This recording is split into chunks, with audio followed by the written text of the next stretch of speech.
Bien, bonjour et bienvenue à cette deuxième émission spéciale qui va porter sur l'évolution des conditions de travail au Québec, mais à travers le prisme du monde minier. Aujourd'hui, mon invité, M. Gilles Vallée. Bon, tout d'abord, on va un petit peu savoir c'est qui Gilles Vallée, un petit peu votre parcours, quand vous avez commencé dans les mines et tout ça. Bon, bonjour. Bonjour. Bon, moi, je suis rentré à la Mine Belle le 2 janvier 1974. OK. Jusqu'à la fermeture le 5. Moi, j'ai terminé de travailler. Mon dernier jour de travail, ça a été le 5 avril 2008, la journée de mes 56 ans. Qu'est-ce qui vous a poussé à aller dans le secteur minier? Oh, mon Dieu! Est-ce que vous êtes d'une famille de mineurs ou... Oui. De toute façon, oui. Mon grand-père maternel, il a travaillé à la Mine King. Et puis, à la Mine Belle, on est 3 générations. OK. Il y a mon grand-père Émile, mon père Wilson et moi-même. Mon grand-père, lui, a débuté en 1923. Puis moi, j'ai fermé la mine en 2008. Ça donne 83 ans, 85 ans, quelque chose de même. Okay. Aux alentours de ça. 85 ans, je pense. La Belle, ça, c'est la mine souterraine.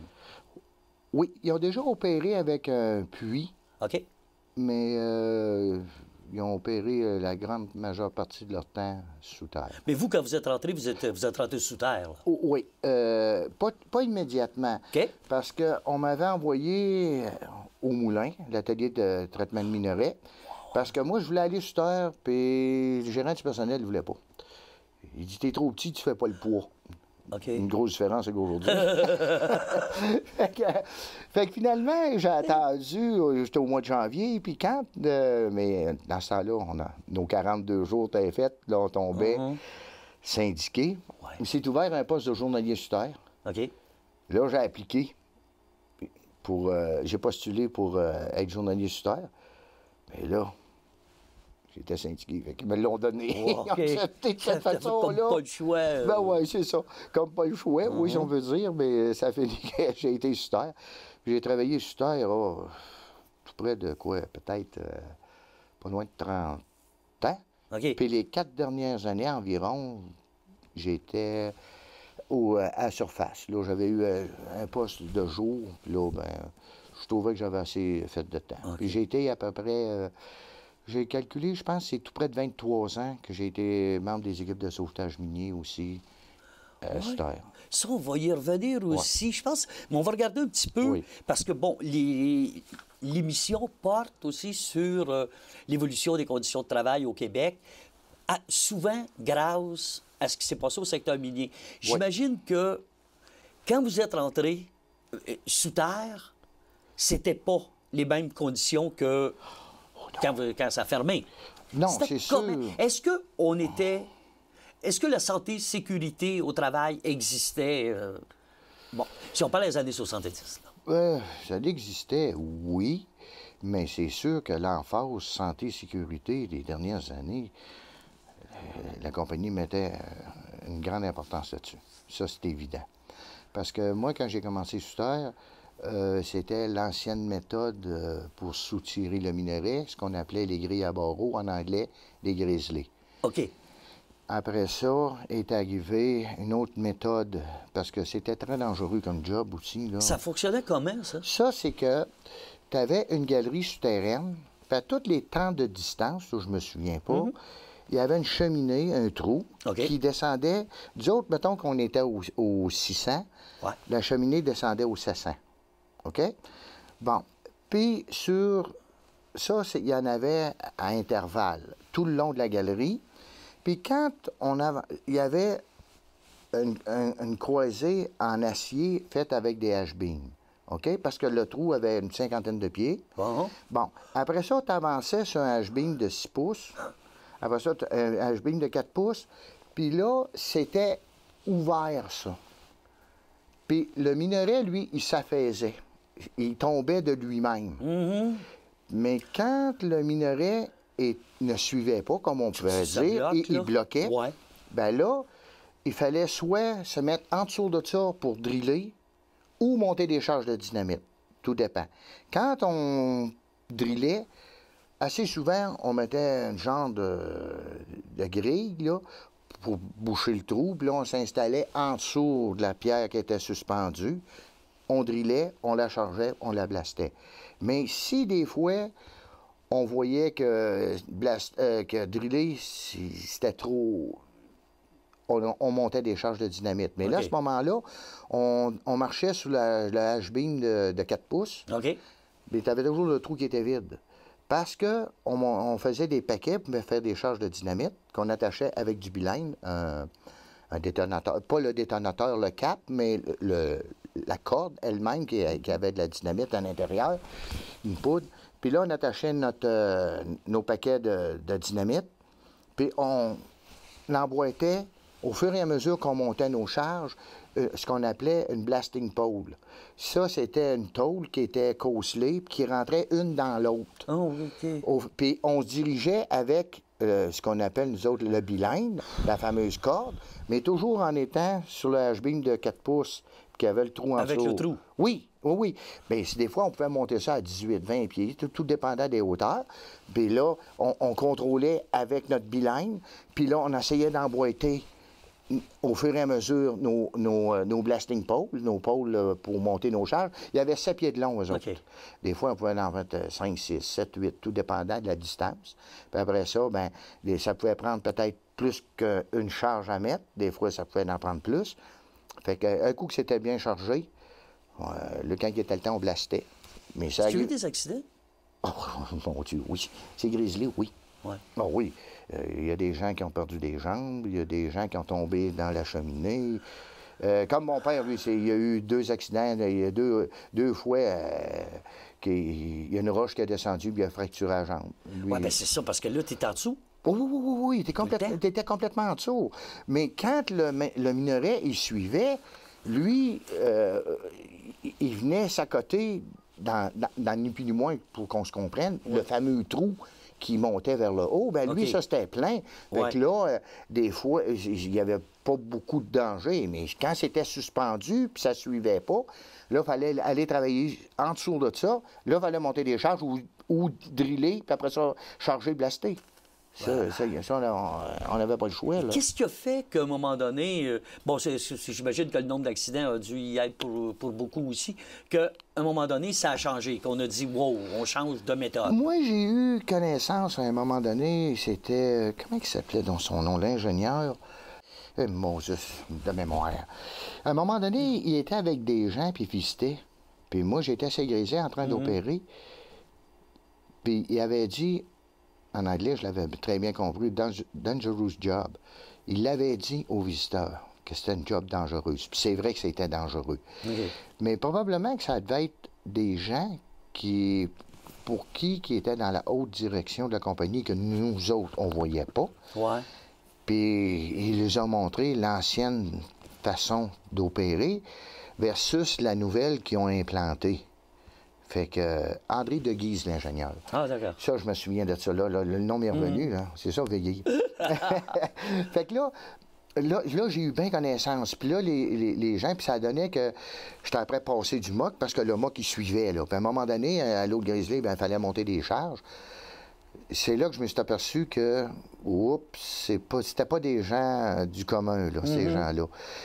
Puis une période après, je ne vous dis pas le lendemain, mais peut-être 1 an, 2 ans après, là, on a travaillé pour faire les nouvelles galeries avec la nouvelle technologie. Oui, parce que là, c'était pas Lab Chrysotile tout ensemble.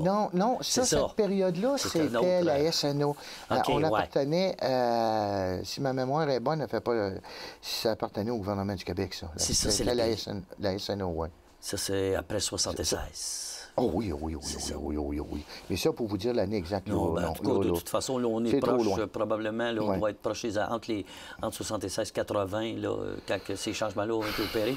C'est après les grèves.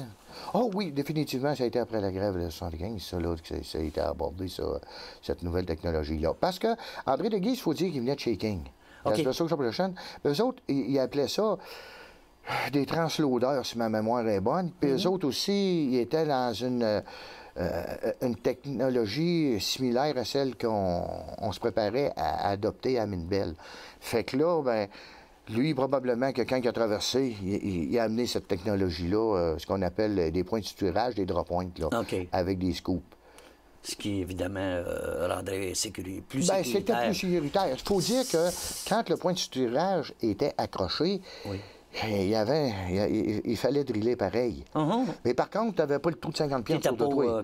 Tu étais, comme on dit, sur le bon plancher, là, tu étais en mesure, s'il arrivait quelque chose, tu entendais quelque chose, tu pouvais être en mesure de fuir plus vite que de risquer de tomber en bas dans ta cheminée, là, dans ta race, comme on disait dans le temps. Là. C'est ça.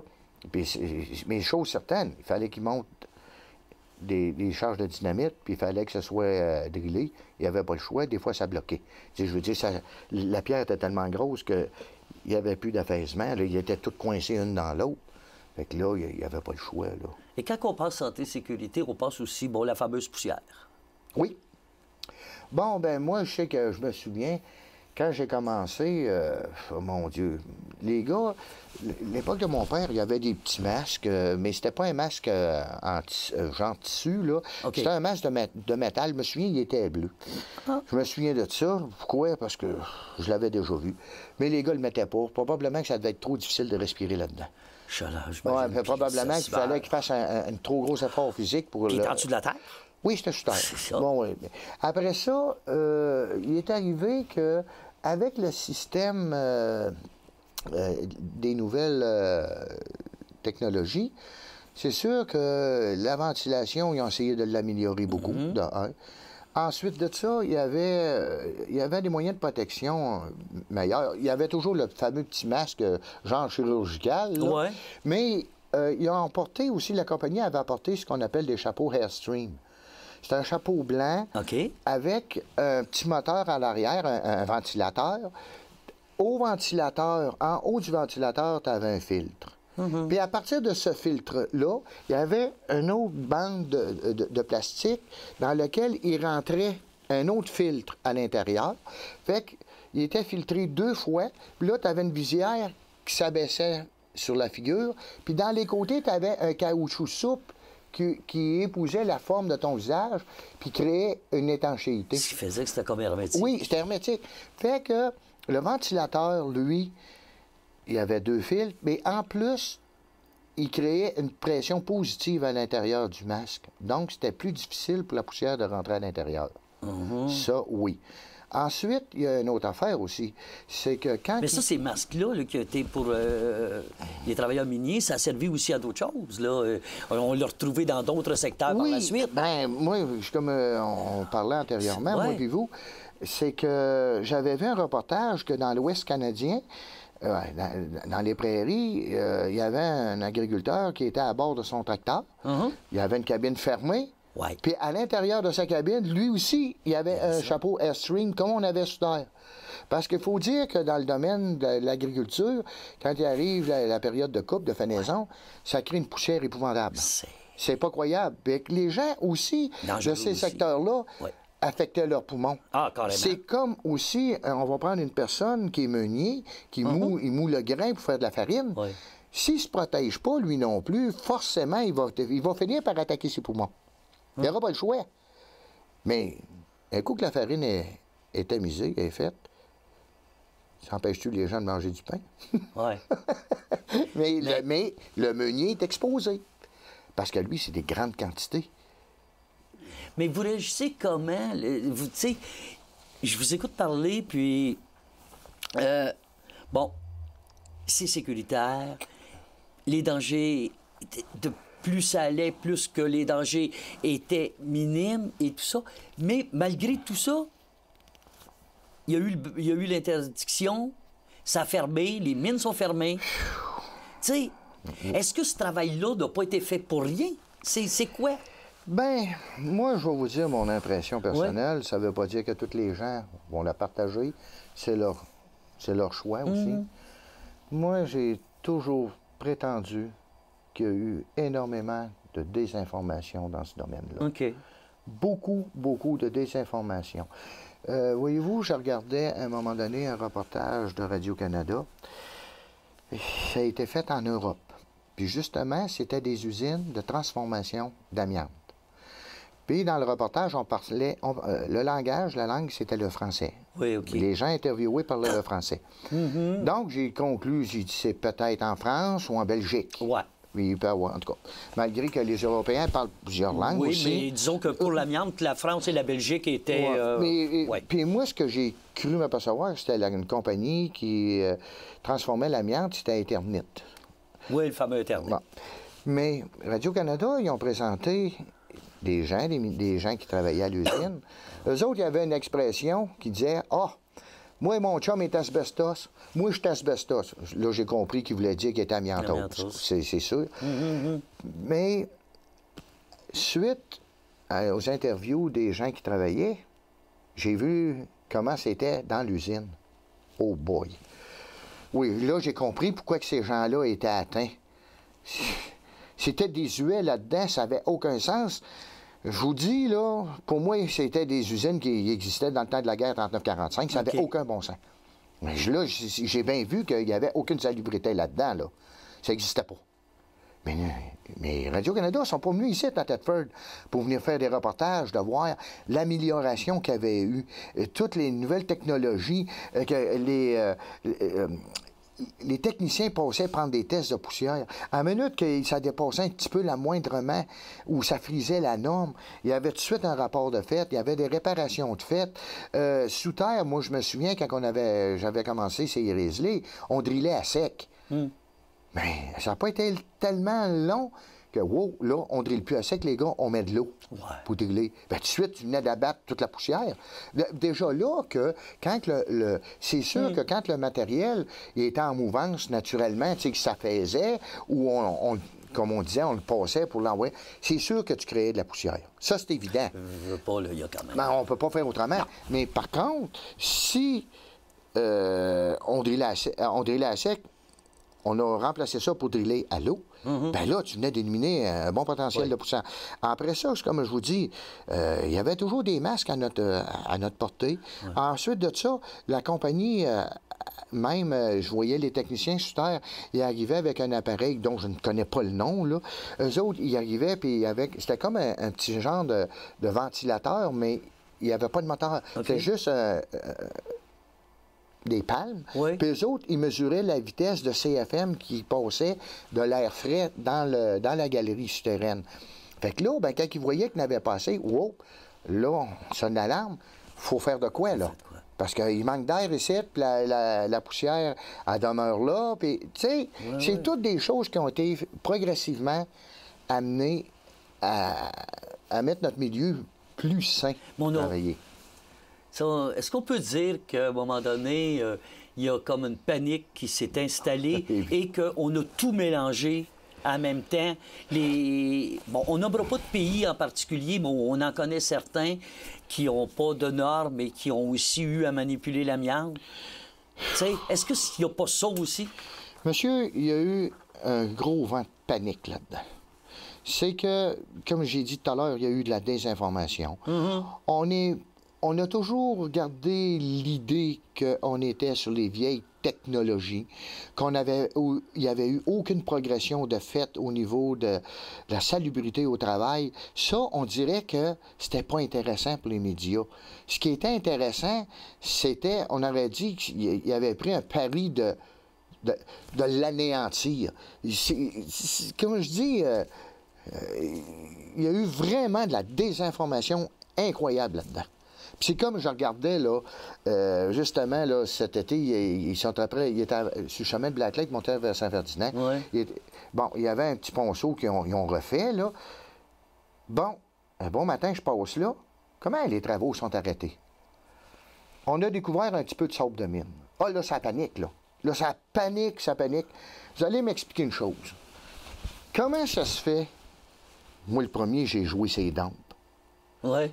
Je ne sais pas combien d'enfants qui ont joué dans les dents. Il y en a encore. Puis, regardez, les gens, ils ne veulent pas l'admettre, mais regardez le taux de vieillissement qu'il y a à Thetford. Ça ne meurt pas à 50 ans, là. On est une des municipalités qui a le plus haut taux de... Dites-les plus fort. Dites-les plus fort. oui, oui. Les 50 ans et plus, puis les 65 ans et plus. Puis les 80 ans, on a en masse. C'est offert. Fait que là, ça veut dire quoi? Si les gens, aujourd'hui, ils agissent comme ça, c'est parce qu'il y a eu vraiment une panique, là. Hey, du sable de mine, là, quand tu dis que il reste quasiment plus de minerais là-dedans, puis la petite quantité qui va rester, tu peux pas venir à Miantos à respirer. Comment tu en respireras une petite affaire d'une journée? C'est pas radioactif, ça, là. Mais personnellement, vous avez l'air encore attristé de ce qui s'est passé. Énorme. Énormément. Énormément. Parce que si ça aurait été... Les reportages auraient été faits de bonne foi. Il n'y aurait jamais eu de vent de panique comme il y a aujourd'hui. Les gens pourraient utiliser l'amiante, un produit... Il était employé dans je ne sais pas combien de produits. Oui, tout à fait. C'était un produit qui était fort utile. C'était un produit que, pour le service qu'il nous rendait, il n'était pas dispendieux. Je vais vous donner un exemple. Vous vous souvenez de la navette spatiale au décollage, elle a sauté avec 6 astronautes? Tout à fait. Avez-vous su la vraie raison?